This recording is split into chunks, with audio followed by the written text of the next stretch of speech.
So we're going to learn to false cast. It's the most beautiful and sort of pure of the fly casts, I think. It's just a repetition of parts 2 and 3, 2 and 3, back cast, forward cast, over and over again. Usually in the real world, we don't need to make more than, say, 3 sets of false casts in order to, let's say, get the fly back out there. So it would look like this. 1, 2, 3, 2, 3, 2, 3, 4.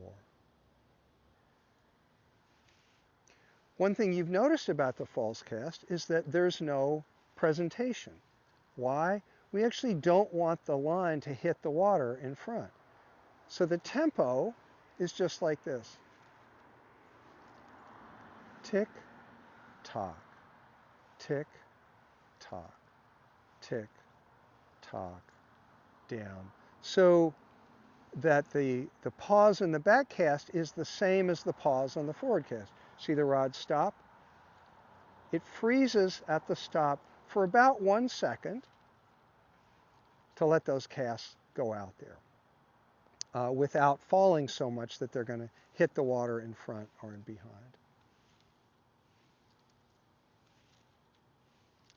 You'll notice too, it's exactly the same cast as the 4-part cast, the pick up and lay down. Your hand goes like this. Hello, it's for you.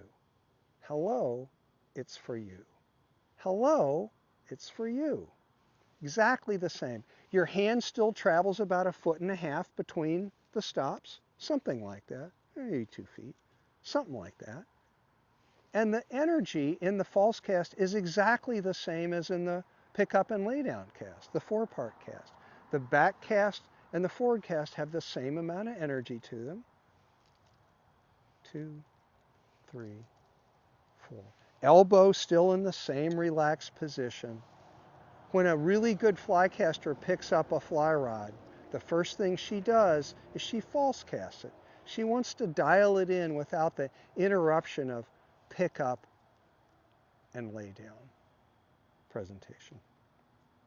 So get out your imaginary rod, thumb on top of the grip. Your rod tip begins just like the 4-part cast, begins with the rod tip in the water. It's going to end with the rod tip in the water.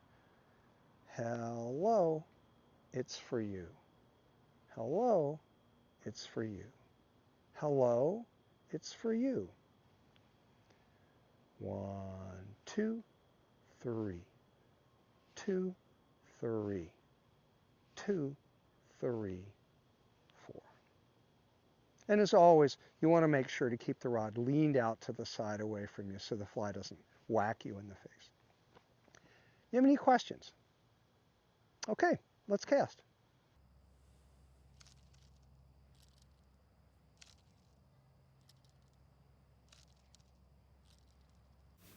Why am I not rocking when I'm false casting here?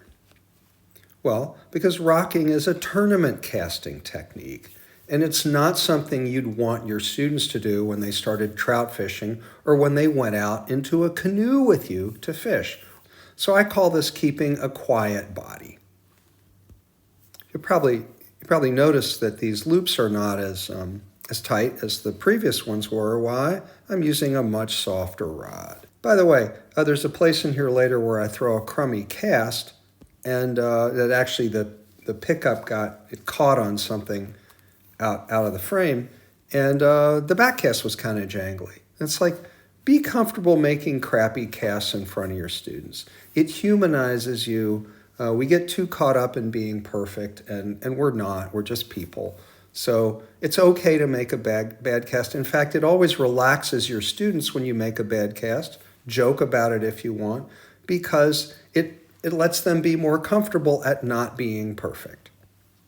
Why am I not talking about the 5 essentials? Why have I said nothing about smooth acceleration to an abrupt stop and rod straight line path of the rod tip? Why have I not said, quote, eliminate slack, which doesn't mean anything to a beginner?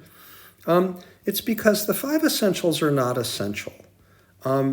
for those of us who teach casting, the general ideas in them are essentially they're a program that runs in the background. If you know anything about computers, and I hardly know anything, they're software that's not visible to the user like us. They're deeply wired. So our trick is to get people to do the right thing without telling them about conceptual stuff.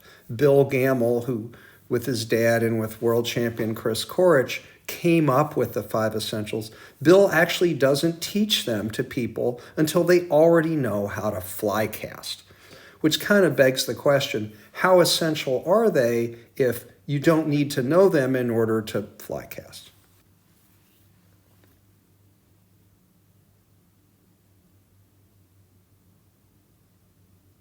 So here comes the tempo piece in the false cast. You'll see a lot of beginners kind of, they don't make a pause at the back cast stop. And their tempo is just way off. It's sort of like bum bum, bum bum, bum bum. So this tick-tock thing it's metronomic. I've had students tell me that they really connected with the tempo by trying to mimic the tick-tock thing.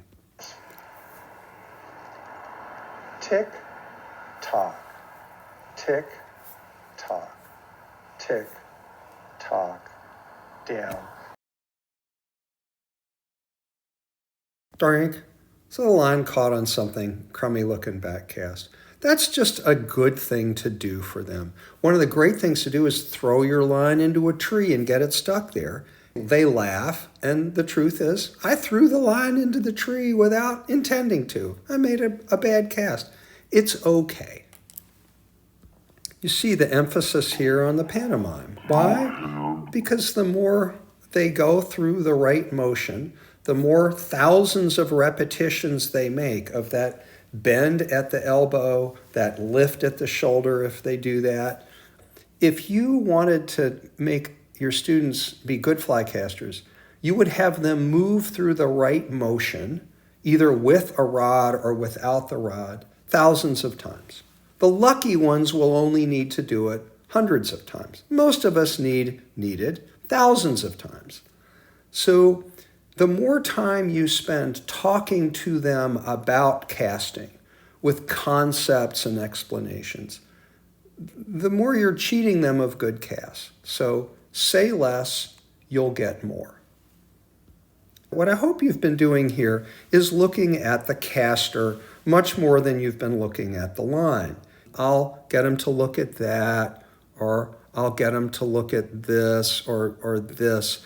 But if they look at the line, obviously they're not going to learn how to cast. So you'll hear instructors talk about reading loops. Good flycasters can read loops, but beginners, no. Have them watch you so that they can do what you're doing. And if they do what you're doing with the elbow, the shoulder, the hand, etc., then their line will do the right thing. So you throw some pretty casts for them. The best place from which to see these casts, if you just want them to see good false casting, is to get them to stand really far away. I've had a lot of students tell me that they didn't really see the false cast. They didn't really understand it until they just stood a long way away from me, and I would tell them, move pretty far away, or I would move far away. And then they would just see the kind of the grace of the false cast. And they go, oh, I see what he's doing. So sometimes it's the visuals that connect, and sometimes you need to get pretty far away.